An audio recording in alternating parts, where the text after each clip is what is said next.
Behind every single app you use, every website you visit, there are these crucial tools working in the background that we just never see.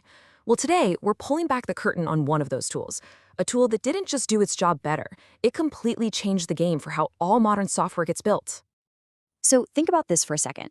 A developer writes code in a language that, kind of looks like English. But a computer? It only gets ones and zeros. So what's the bridge?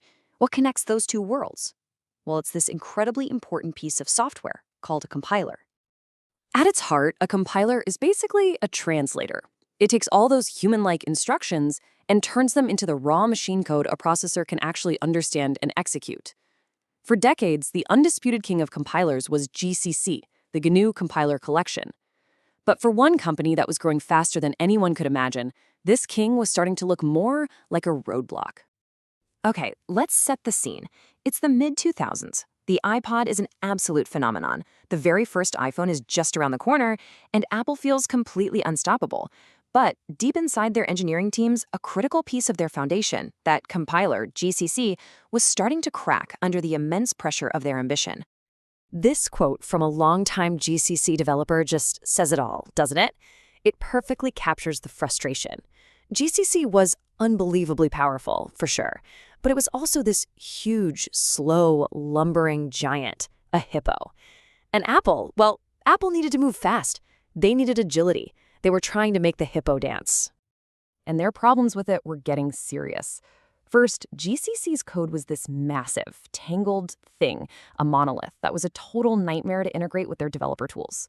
Second, Objective-C, the language that was going to power the iPhone and their entire future, was basically an afterthought for the GCC project. And maybe the biggest deal breaker, its restrictive software license was fundamentally at odds with Apple's commercial goals. The hippo just would not dance. So faced with this giant, uncooperative hippo, Apple made a really radical choice. Instead of trying to force it to dance, they decided to build a brand new dancer from the ground up, a compiler designed for the modern world. And so in 2007, Clang was born. Now, if you want to get a little technical, you can think of Clang as the front end, the brain of the operation that understands the code.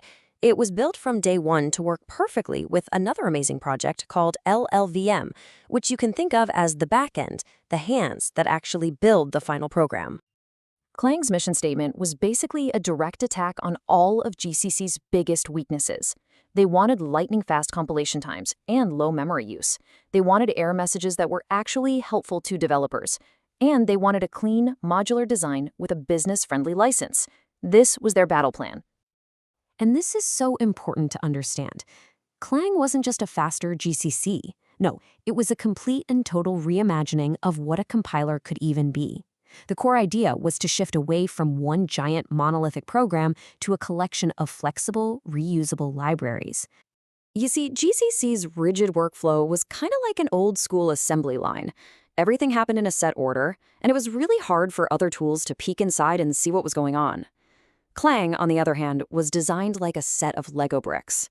Other programs could easily plug into it, use parts of it, and build amazing new things on top of it. For developers, this was an absolute game changer. Clang's design meant it could pinpoint errors with surgical precision. It's the reason we have all the tools we take for granted today. That real-time spell check for your code, the super intelligent autocomplete, even tools that can automatically rewrite and improve your code as you type. Okay, but having a slick, friendly compiler is pretty useless if the programs it creates are slow, right? Clang had to prove it could beat the king on its home turf, raw, unadulterated performance. The race was on. And Clang's first appearance on the track was just explosive. Right out of the gate, it was compiling huge code bases more than twice as fast as GCC. That's a massive win for developer productivity. We're talking hours saved every single day. But there was a catch. There's always a catch, right? While Clang was a sprinter when it came to building the code, the final programs it produced were often slower than the ones GCC built. You have to remember, GCC had decades of optimization experience. This set the stage for a long, grueling performance race. And for years, that was the story. Clang was quicker for the developer, but GCC's code ran faster for the end user. If you look at benchmarks from the mid-2010s, GCC consistently had a slight but really important performance lead. But the Clang and LLVM teams were just relentless. Year after year, they chipped away at that gap. And then the tide finally turned. By 2023, Clang wasn't just catching up, it was actually pulling ahead, producing code that was on average about 6% faster than GCC's. In the world of high-performance computing, that is a huge margin. The student had finally become the master. That victory in the performance race, combined with its incredibly flexible modern design, was the launchpad for Clang's journey to total industry dominance. Its influence started to ripple out far, far beyond just Apple. And then the dominoes just started to fall, one by one. In 2012, the operating system FreeBSD made Clang its default. Then Google followed for Android development in 2016. By 2018, it was being used to build Google Chrome on Windows. And then in 2020 came the final symbolic moment. FreeBSD removed GCC from its core system entirely. The king had been dethroned. And today, the list of who uses Clang is literally a who's who of the entire digital world. Apple, of course, Google for Android and Chrome, Microsoft, Sony for the PlayStation, Intel, AMD, Firefox, you name it. The hippo couldn't dance, but its successor is now setting the rhythm for pretty much the entire tech industry. You know, the story of Clang is about so much more than just a tech rivalry.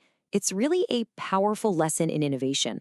It shows us that sometimes real progress isn't about making small improvements to old tools, but about having the courage to throw them out and build brand new ones. And it leaves us with a really big question to think about.